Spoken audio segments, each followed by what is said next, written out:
வணக்கம்.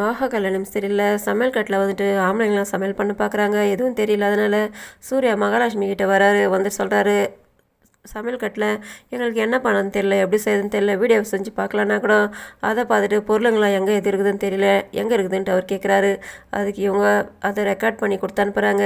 இந்த மாதிரி சமையல் செய்யுங்கன்ட்டு அவரும் வந்து செய்கிறாரு. இவர் வந்துட்டு எல்லாம் தெரிஞ்ச மாதிரி செய்கிறாருன்ட்டு அவங்க அவங்க அப்பா, அவங்க தாத்தா, கூட இருக்கிறவங்க எல்லாருமே பார்த்து இவர்கிட்ட கேட்டுக்கிட்டு இருக்காங்க. அவர் சிரிச்சுக்கிட்டே அவங்க ரெக்கார்ட் பண்ணி கொடுத்ததை காதில் கேட்டுக்கிட்டே அவர் சமையல் செஞ்சு முடிக்கிறாரு. அவங்களாம் ஆச்சரியத்தோடு பார்க்குறாங்க. இதே நேரத்தில் சித்ரா வந்துட்டு எல்லாரும் மேக்கப் போட்டுக்கிட்டு இருக்காங்களே, எல்லோரும் ஃபேஷியல் பண்ணியிருக்காங்க. நான் மட்டும் படலன்ட்டு அவங்க புலம்பிகிட்டே வந்து நிற்கிறாங்க. அந்த இடத்துல காயத்ரி நின்றுக்கிட்டு இருக்காங்க. ஏன் நீ போட்டுக்கலான்ட்டு, இதெல்லாம் எனக்கு பழக்கலன்றாங்க. என்ன பண்ணுறது, நீ தான் இருக்க, அக்கா பாரு, அக்கா போட்டுக்கிட்டு இருக்காங்க, நீ சமையல் கட்ட கிதின்னு கிடக்குற, என்ன பண்ணுறது, இதுதான் தலைவிதிமாக இருக்குது. இப்போ பாரு, அக்கா வீட்டை பார்த்துக்கிறாங்க, சூர்யா ஆஃபீஸை பார்த்துக்கிறான், அவங்களாம் எப்படி பெரிய ஆளாக இருக்காங்க. இதில் அவங்களுக்கு தான் சப்போர்ட் பண்ணுறாங்க வீட்டில் இருக்கிறவங்க, பெரியவங்களாம் கூட தான். ஆனால் நீங்கள் பாவம், உங்களோட பையனுக்கு இப்போ தான் கல்யாணம் ஆக போகுது, அவனுக்கு ஏதாவது பொறுப்பு கொடுத்தாங்களா விஜய்க்குன்ட்டு இவங்க தூண்டி விடுற மாதிரி பேசுகிறாங்க. அதுக்கு இவங்க சொல்கிறாங்க, உன்ன மாதிரி நான் கிடையாது, பிரச்சனை மூட்டி விட்டுட்டு இந்த இடத்துல வேடிக்கை பார்க்குறது, நீ என்கிட்ட சொல்லிட்டு இருக்காத, நீ சொன்னதை எடுத்துன்னு போயிட்டு மற்றவங்கிட்டலாம் சொல்லட்டுமான்னு கேட்குறாங்க.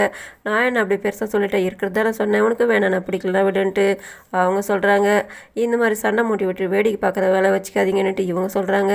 சூர்யா மகாலட்சுமி ஜூஸ் எடுத்து கொடுத்தோன்னே என்னால் குடிக்க முடியாதுங்க, நான் எப்படி குடிக்க முடியும் சொன்னோன்னே இவரே குடிக்க வைக்கிறாரு. சூர்யா மகாலட்சுமிக்கு ஜூஸு குடிக்க வைக்கிறாரதை பார்த்துட்டு சித்ராவும் ராஜலட்சுமியும் ஷாக் ஆகுறாங்க. மற்றவங்களாம் பார்த்து சந்தோஷப்படுறாங்க. இவங்க சமையல் இல்லாமல் செஞ்சுட்டு எடுத்துகிட்டு வந்து வச்சுட்டு இருக்காங்க. அந்த நேரத்தில் இவங்க எல்லாருமே மேக்கப் பண்ணிவிட்டு ரெடி ஆகிட்டு வந்து நிற்கிறாங்க. தாத்தா சொல்கிறாரு, உங்களால் பார்த்த நடிகை மாதிரி ரொம்ப அழகாக மேக்கப் பண்ணிட்டு வந்துட்டீங்க, ஆனால் சமையல் கட்டில் இருந்து நாங்கள் தான் டல் ஆகிட்டோன்ட்டு இப்போ தெரியுதா உங்களுக்கு, பொண்ணுங்கள்லாம் எவ்வளோ கஷ்டப்பட்டு வேலை செய்கிறாங்க இப்போ தெரியுதான்ட்டு. தெரியுது, ஒரு நாளைக்கு எங்களுக்கு இவ்வளோ கஷ்டமாயிடுச்சு, நீங்களாம் இவ்வளோ வருஷ காலமும் எல்லாத்தையுமே நீங்களாம் மேனேஜ் பண்ணுறீங்களா, பெரிய விஷயந்தான் நீங்களாம் அப்படின்ட்டு இவர் புகழ்ந்து சொல்கிறாரு. இங்கே நடக்கிற விஷயங்கள் பேசிக்கிறதெல்லாம் பார்த்துட்டு மகாலட்சுமியும் சூர்யாவை பார்த்து சிரிச்சுக்கிறாங்க. இதோட முடியுது. நன்றி, வணக்கம்.